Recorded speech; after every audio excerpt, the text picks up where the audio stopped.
आणले होते छान छान मम्मीने. मम्मीचं मस्त चाय बिस्किट दिले. नंतर माझी मम्मी भाजी बनवून घेतली तुझ्या हाताने, कोबीची भाजी बनव म्हणे. तर लागली मग त्या मी कोबीची भाजी बनवली. कांदा टमाटर कापून घेतली, त्याच्यात फोडणी देऊन दिली. फोडणी दिल्यानंतर कालचेच पेस्ट होते भाजीमध्ये टाकायला, तर पेस्ट टाकून दिली. कालचेच मस्त छान ग्रेव्ही आली होती मस्त भाजीला. बघा किती सुंदर ग्रेव्ही आली आहे माझ्या भाजीला.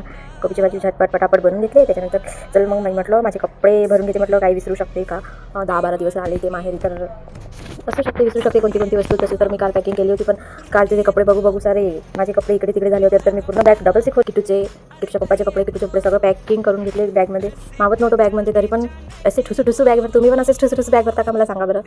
तसं ठुसू बॅग भरून घेतले. त्याच्यानंतर पटापट काम उरकवले. आई म्हणे पटापट कर म्हणे सगळं म्हणे, का तुझं होतच नाही म्हणे वेळेवर म्हणे. आई थोडीशी इमोशनल होती. मी आज जाणार होते, तर 10-12 दिवस मम्मीच्या घरी राहून परत सासूरवाडीला जाणं म्हणजे एक डोळ्यात पाणी येतं. पॅकिंग केलेले किटूचे डायपर्स, किटूचे बॉडी लोशन, हेअरचं पावडर सगळं टाकले होते. पहिला हा आपला परमनंट असतो. आपण पॅकिंग करून झाले त्याच्यानंतर आई म्हणे किटूची आंघोळ वगैरे करून दे म्हणे. वाजले होते तर मग आंघोळ वगैरे करून दिलीच. म्हणजे पावडर वगैरे बॉडी लोशन हे ते लावून दिलं. तर मग तिला तो कपडे वगैरे घालून दिले. तयारी वगैरे करून तयारी करताना खूप तुमचे बाळ असेच राहते का.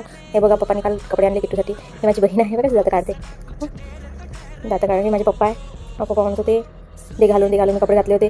कितीला कपडे घालून दिले होते, तरी पण पप्पा म्हणत होते ते कपडे घालून, तरी मी त्याच्यावरच तिचे कपडे घालून दिले तिला. बघा कशी दिसते माझी प्रिन्सेस, माझी क्यूट, तरी छान दिसते ना. म्हणजे त्याचा फ्रॉक आणला, चांगला फ्रॉक आणला. तुम्ही तर पप्पाच्या सोबत गेलो, पप्पाला काहीच नाही समजत, पण तुम्हाला पण काहीच नाही समजत का, असं पण म्हणून दिलं मी त्यांना. एक भांग वगैरे करून दिला माझ्या बाईचा. तर मग मी पण तयारी लागून गेली. आई म्हणे पटकन तयारी कर म्हणे. पटापट केस विचारायला खूप कंटाळा येतं. तुम्हाला पण केस विचारायला कंटाळा येता का. मला तर खूप येते बा. मला तर केस नाही विचार वाटत ना, काही नाही काय. चला तर मग केले केस कसे बसे पटापट. हे बघा माझी चिमकली कशी माझ्या मागं घुमत आहे. केस केले केल्याच्यानंतर थोडी तयारी वगैरे पावडर वगैरे कानाचे वगैरे पाहिले. त्याच्यामध्ये कानाचे पिना पाहिला, पिना काही मिळालं नाही. जाऊ दे म्हटलं. मग माझी स्पिन मिळाली मला, जी मी लावून आली होती गावावरून. मग ते स्पिन्स वगैरे साधी सिंपल तयारी करून घेतली. त्यानंतर आई म्हणे यामने जेवायला बसा म्हणे.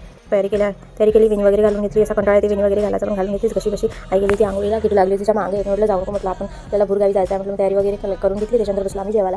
जेवणानंतर थोडीशी कालची भाजी, कोबीची भाजी, भात पोळी होती. जेवण घेतलं. हे बघा माझं YouTube पेमेंट आलेलं आहे.